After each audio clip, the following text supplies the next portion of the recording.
Good evening, everybody, and welcome to episode 145 of the Ask the Coach show, where PingSkills helps you improve your table tennis. Now, 145 equals 1 factorial plus 4 factorial plus 5 factorial. The only other numbers that are the sum of the factorials of their digits are 1, 2, and 40,585. So if we make it to show 40,585, Alois, I'm going to bring this fact out again. Very exciting stuff. Anyway, today we're going to announce the winners of our Japan Open contest. So stay tuned, everybody. And we're going to look at how to improve your footwork, how to stay calm, Marlene's impressive serve, and we compare American ratings to the ITTF ratings. I'm Jeff Plum. And as always, Supercoach Alois Rosario is here with me to answer your questions. Welcome, Alois. Thank you, Jeffrey, and hopefully you can hear me. We had a few technical with my internet, but it sounds like it's all good now. Jeffrey, am I coming in loud and clear? Yep, you're coming in loud and clear for the moment, so fingers crossed. Hopefully that stays for the rest of the show, Alois. Did you like my... let's get 145. Let's get the important things out of the way, Jeff. This day in history, 1995, Space Shuttle Atlantis and the Russian space station Mir docked together, forming the largest satellite ever to orbit the Earth in 1995 on this day. About that. Wow. Now, most of it I got, but you cut out a little bit, so I lost a bit of the history, but it sounded pretty impressive. Something about forming the largest satellite, docking together, and sounds awesome. Atlantis, Mir, Russian satellite Mir, and Atlantis. Docked together, biggest satellite going around the Earth. That's fantastic. I love it. Now, Alois, the last PingSkills question of the day was, what is your favorite country in the world to visit? Interesting one. I've had a chance to visit a few, but probably the one for me, the one that I was a little bit unaware, was Slovenia. Beautiful country, really nice mountains, little villages. Loved Slovenia. What about you? Oh, so many good countries to pick from. If I have to pick one, I'm going to go with Germany, the Rhine River, some great little places down there. Rudesheim, a great little village to visit along the Rhine. Yes, I'm going with Germany. There you go. And I still haven't visited the US, Jeff. Oh, US, great to visit as well. A few countries around. No, you're cutting out there. But Alois said he still hasn't visited the US. Maybe in the future we're going to have to arrange a PingSkills trip to the US one year, Alois. That would be awesome. Yeah. Sounds good. Like it. Do it. All right. Now, the PingSkills question of the day is, what is the best type of plastic ball you have used? So there has been a lot of discussion about the plastic ball, and it seems like some brands are getting better. So we just want to hear from you. What is the best type of plastic ball that you've used? So get involved on our blog, on our Facebook page, or on our YouTube channel, Google+. We'd love to hear from you. Let us know. All right. Now, as I mentioned at the start of the show, we are announcing the winners of our Japan Open contest, Alois. So tell us about this.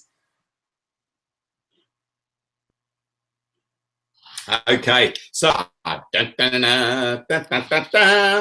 Damon, Eddie winner, #1 position. So he picked Zhu Xin winning 4-1 and Cheng Meng winning 4-2. So very close to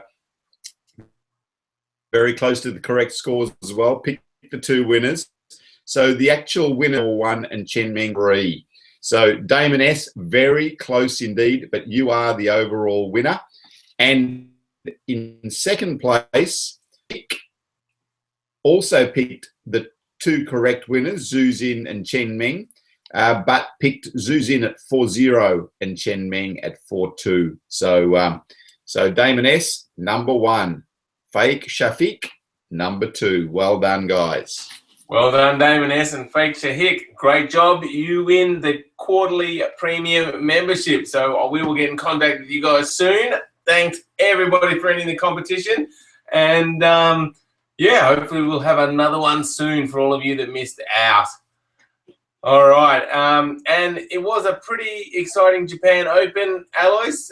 Zhu Xin getting up in the final in the men's.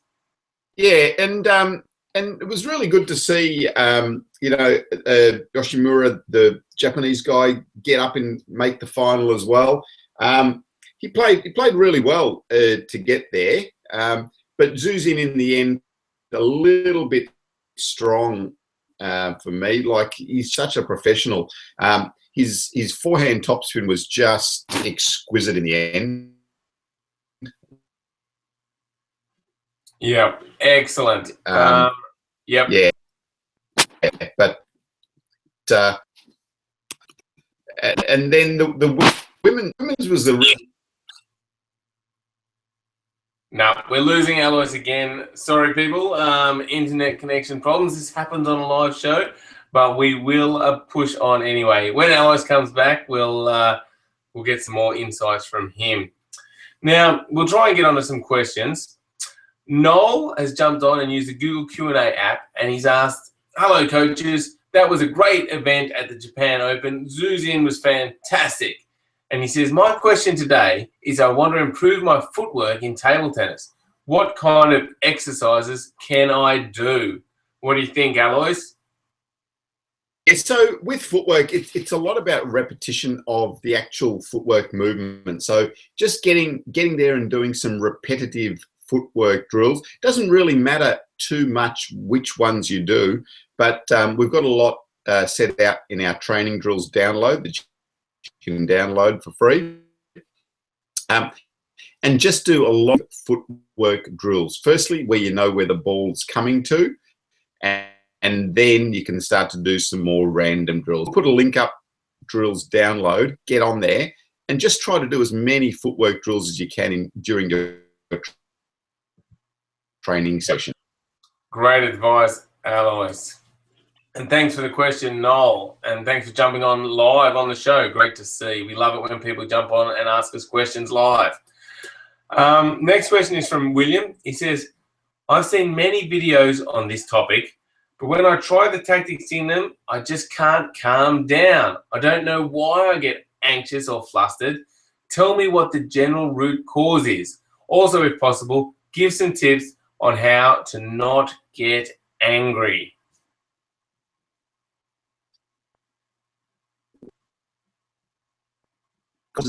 Off about your so if your expectations are a little bit higher than reality, then you do get a little bit so anxious. So you're not quite doing. Oh man, that's really hard to understand, Alois. I think we're gonna have to play a bit of a guessing game here.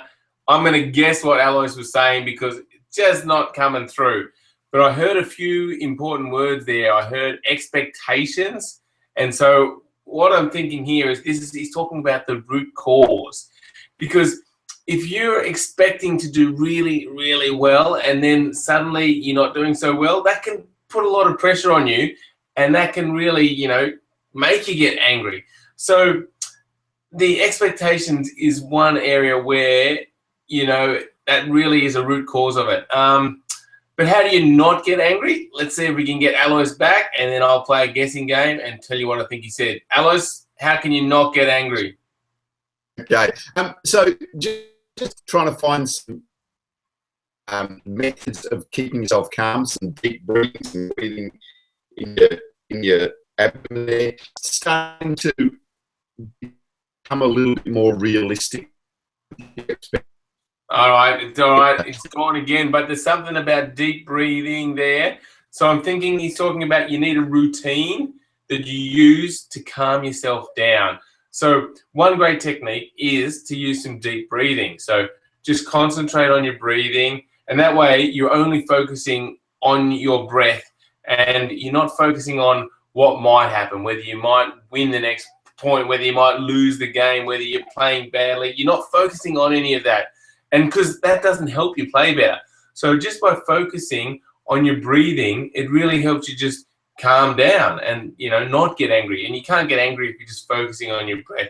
So don't worry about anything else but your breath, and that gets your concentration, you know, nice and sharp on one thing.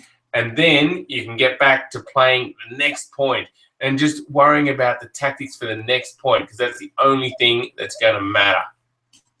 All right. Any other tips there, Alois? I've got it really well, Jeff. Well done. Oh, excellent. Good, good, good. All right. Let's move on to the next question. And the next question is from Kevin, who says, when I watch Marlene serve, I find it not only impressive on how much speed and spin is on the serve, but how well he disguises it. Not even the best can return it effectively. Can you recommend some effective tactics on legally hiding the serve? Yeah. So when we talk about legally, I'm talking about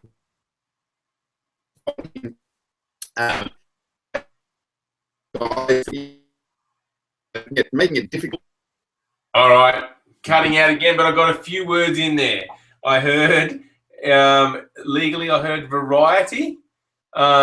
And, you know, let's go with that. That's probably one of the biggest keys to a good, effective serve, because legally the opponent has to be able to see the contact with the ball. So the variety is what's going to trick them. So if you can do two serves that look similar, but one has a lot of backspin and one has less backspin, that's going to be hard for them to read every time, because they're going to have to judge exactly how much spins on the ball.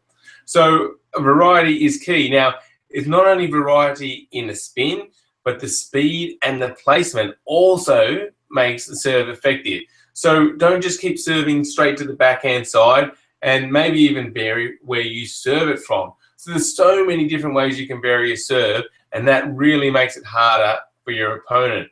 And with your serve, even, you know, you can vary between side spin and a little bit of top spin. It's just slight different angles on where you hit the ball. So Kevin, get out there, practice variety, work on different speed, different spin, and different placement. All right, good question though, Kevin. And service is such an important part of the game, so it's good to see you working on that. All right, next question is from Andrew. And Andrew says, do you know how to convert international players to a US ranking? I'm just curious, the top players in the US are rated about 2,700 or so in the US ratings. Any thoughts on this, Alois? Yes. The US has a world of 154, whereas Marlon is 3,203, so it's almost double number of points. All right, so now Alois, you're cutting out again, but I think I heard double, so I'm going to go with that. The highest US player is ranked around 1,560 odd in the US rating system, but Marlon is ranked with the ITTF one like 3,200 points, so almost double. So I guess if you take a US rating and double it, that the best player, and double it, that's how good Marlon is compared to the best US player. That's a pretty big difference, isn't it? Twice as good, but I mean, those Chinese players are pretty hard to beat. And I'm not sure when the last time a US player actually beat a Chinese player. So that would be interesting. If anyone knows, leave a comment on our blog. We'd love to hear the answer to that. All right. Well, that was a pretty exciting show for me, having to guess what Alois was saying and, you know, try and relay it to you. Hopefully you still got some benefit out of that and still enjoyed the show. We'll be looking at fixing up some of those technical issues for the next show.